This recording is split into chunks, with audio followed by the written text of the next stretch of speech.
Hello मित्रों, CL sir GS classes में आप सभी का स्वागत है।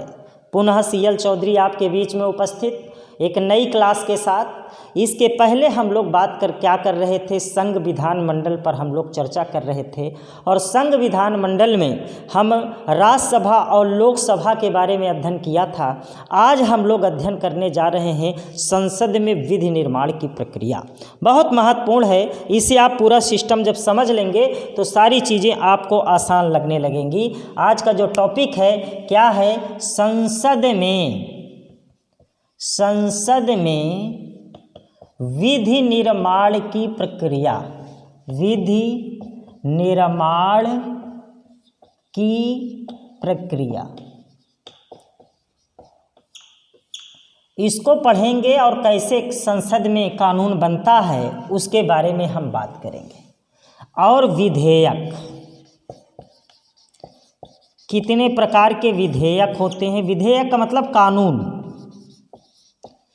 एक है साधारण विधेयक, एक है धन विधेयक, एक है वित्त विधेयक, एक है संविधान संशोधन विधेयक। संविधान संशोधन विधेयक। देखिए यहाँ विधेयक लिखा, इसलिए इसके आगे मैं विधेयक नहीं डाल रहा हूँ। साधारण विधेयक किसमें है, आर्टिकल 107 में। धन विधेयक किसमें है, आर्टिकल 110 में। वित्त विधेयक किसमें है, आर्टिकल 112 में। संविधान संशोधन विधेयक कितने है, आर्टिकल 368 में। ये आर्टिकल नोट करिएगा। संसद में जो विधि निर्माण की प्रक्रिया, भी पूरी प्रक्रिया समझाऊंगा, पहले इसके फैक्ट याद रखें। अब जो संसद जब चलती है, जब सदन चलता है तो इसमें 11 से 12 बजे तक प्रश्नकाल होता है। इस समय संसद एक दूसरे से प्रश्न पूछते हैं। 12 बजे से लेकर 1 बजे तक शून्यकाल होता है, शून्यकाल। उसके बाद 5 बजे से लेकर 5:30 बजे तक, इसे बोलते हैं आधे घंटे की परिचर्चा। आधे घंटे की परिचर्चा। सबसे पहले इतना आप स्क्रीनशॉट ले लें। संसद में विधि निर्माण की प्रक्रिया, इतना नोट कर लें तो फिर इसके बारे में एक एक करके अध्ययन करते हैं। साधारण विधेयक, धन विधेयक, वित्त विधेयक, संविधान संशोधन विधेयक। तो साधारण विधेयक 107, धन विधेयक 110, वित्त विधेयक 112, संविधान संशोधन विधेयक 368। 11 से 12 बजे तक प्रश्नकाल, 12 से 1 बजे तक शून्यकाल, 5 से 5:30 बजे तक आधे घंटे की परिचर्चा। इतनी नोट कर लीजिए। फिर मैं संसद भवन बनाकर आपको पूरा सिस्टम समझाता हूँ। स्क्रीनशॉट ले लिए दोस्तों। चलिए मेरे प्यारे भाइयों एवं बहनों, आप इसे तेज़ी के साथ और लोगों तक पहुंचाने का भी काम करते रहें और इसे आप समझते भी रहें। अब जरा समझिए कैसे कानून बनता है। जैसे मान लीजिए ये संसद भवन है, ये संसद भवन बना दिया मैं। अब ये संसद भवन में यहाँ पर बैठ गए स्पीकर। ये कौन है, स्पीकर। और विधेयक में कौन कौन सा बताया था, एक बताया था साधारण, एक बताया था धन, एक बताया था वित्त और एक बताया था संविधान संशोधन। और आर्टिकल क्या बताया था, ये 107, 110, 112, 368। अब जरा समझिए, इधर है राज्यसभा, मान लीजिए इधर है लोकसभा, और ये लोकसभा है, राज्यसभा है। ये तमाम सारे इसमें सदस्य बैठे हैं, ये सब सदस्य हैं। पूरे सिस्टम को आप समझ लें कि कैसे कानून पेश होता, कैसे पारित होता है। फिर इसी क्रम में हम लोग आगे संसदीय समितियों के बारे में भी चर्चा करेंगे, कैग वगैरह के बारे में।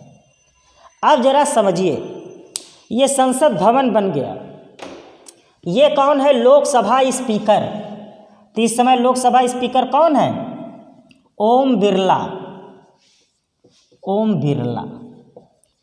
और प्रथम लोकसभा स्पीकर कौन था? प्रथम अगर पूछ ले तो प्रथम थे गणेश वासुदेव, गणेश वासुदेव मावलंकर, मावलंकर। ये प्रथम लोकसभा स्पीकर थे। प्रथम महिला पूछ ले, अगर महिला प्रथम पूछे, प्रथम महिला लोकसभा स्पीकर, तो मीरा कुमार। ये याद रखना, ये वनडे एग्जाम में प्रश्न पूछ लेता है।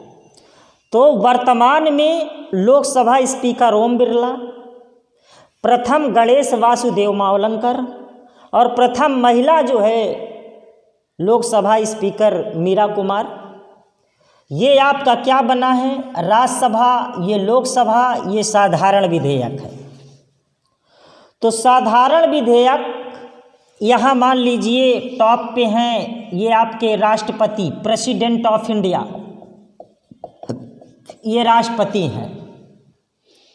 अब जरा समझिए, साधारण विधेयक संसद के किसी भी सदन में पहले पेश किया जा सकता है, चाहे लोकसभा में और चाहे राज्यसभा में। मान लीजिए साधारण विधेयक सबसे पहले लोकसभा में पेश हुआ, तो जब यहाँ पेश होगा तो यहाँ 3 वाचन होगा। 3 वाचन, 3 वाचन का मतलब पाठ। अब कैसे होगा आप समझिए 3 वाचन। जैसे मान लीजिए ये कोई कानून है, तो ये संसद के किसी भी सदन पर कोई इसमें से सदस्य लोकसभा से खड़ा होगा और पढ़कर कहेगा कि अध्यक्ष महोदय, इनके अध्यक्ष महोदय, आपकी अनुमति से इस विधेयक को मैं संसद के पटल पर रखता हूँ।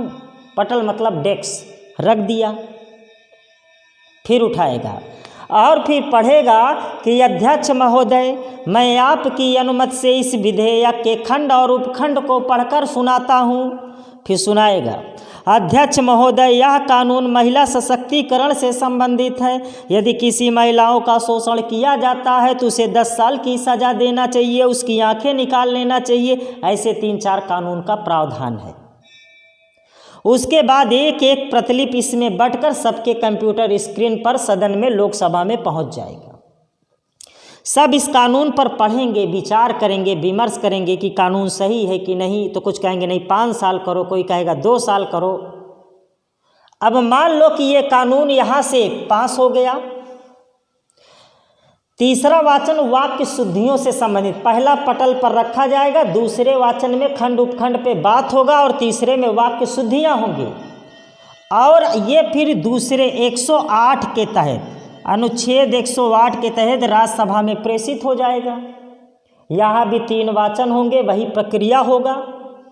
फिर उसके बाद जब यहाँ से पारित हो जाएगा तो ये राष्ट्रपति के पास जाएगा।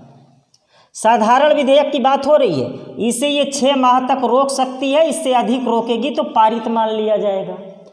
अब राष्ट्रपति साधारण के मामले में 3 काम कर सकते हैं। अगर हस्ताक्षर कर दिए तो तत्काल कानून बन जाएगा। संयुक्त बैठक बुला सकते हैं, संयुक्त बैठक, सॉरी ये 108 में क्या है? संयुक्त बैठक।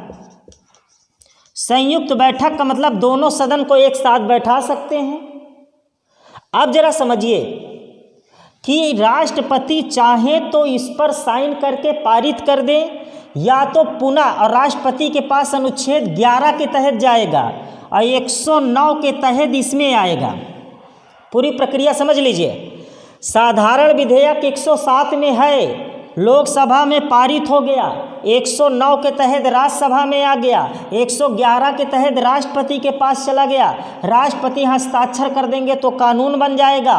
और अगर इसे पुनर्विचार के लिए भी भेज सकते हैं, और या दोनों सदन का संयुक्त बैठक 108 के तहत बुला सकते हैं। पुनर्विचार के लिए भेजते हैं तो संशोधन सहित या संशोधन रहित जाता है तो राष्ट्रपति उस पर हस्ताक्षर अवश्य करेंगे, या तो इसे वीटो कर सकते हैं, कुछ भी कर सकते हैं। तो अब ये आर्टिकल आपसे पूछेगी, प्रक्रिया आप समझते चलिए जैसे मैं बनाया हूँ। दूसरा है धन। तो धन विधेयक सबसे पहले लोकसभा में पेश होगा। यहाँ 3 वाचन होंगे। राज्यसभा में धन विधेयक आएगा तो कोई वाचन नहीं होगा, मात्र 14 दिन तक इसे रोक सकती है। और ये राष्ट्रपति के पास जाएगा तो राष्ट्रपति इस पर हस्ताक्षर करने के लिए बाध्य हैं। न इसे पुनर्विचार कर सकते हैं, ना तो संयुक्त बैठक बुला सकते हैं, कुछ भी नहीं कर सकते हैं। अब यही है 112 में वित्त विधेयक, इसी को बजट बोलते हैं। बजट का मैं आगे इकोनॉमिक्स वाली क्लास में मैं पढ़ाऊंगा बजट के बारे में, क्या है बजट। और संविधान संशोधन 300, इसे भी संसद के किसी भी सदन में पेश कर सकते हैं, बाकी सारी वही प्रक्रियाएं हैं। तो इस तरह से कानून पेश होते हैं, इस तरह से कानून बनता है। अब हम अगली क्लास में जो पढ़ेंगे, संसद में विधि निर्माण की प्रक्रिया हो गया, साधारण विधेयक, धन विधेयक, वित्त विधेयक, संविधान संशोधन विधेयक हो गया, ये इसका पूरा सिस्टम बता दिया, प्रश्नकाल, शून्यकाल, अब ये सारी चीज़ बता दिया। अब आगे हम पढ़ेंगे अविश्वास प्रस्ताव, निंदा प्रस्ताव, कटौती प्रस्ताव, ध्यान आकर्षण प्रस्ताव, संसदीय समितियाँ, प्राक्कलन समिति, अनुमान समिति, लोकलेखा समिति, इसके बारे में हम चर्चा करेंगे। तो आज की क्लास मित्रों यहीं तक। क्लास कैसी लगी प्लीज़ आप कमेंट करके अवश्य बताएं। आपका सुझाव सादर आमंत्रित है और मैक्सिमम लोगों तक भी पहुंचाने का आप काम करें, यही आपसे निवेदन है। धन्यवाद मित्रों।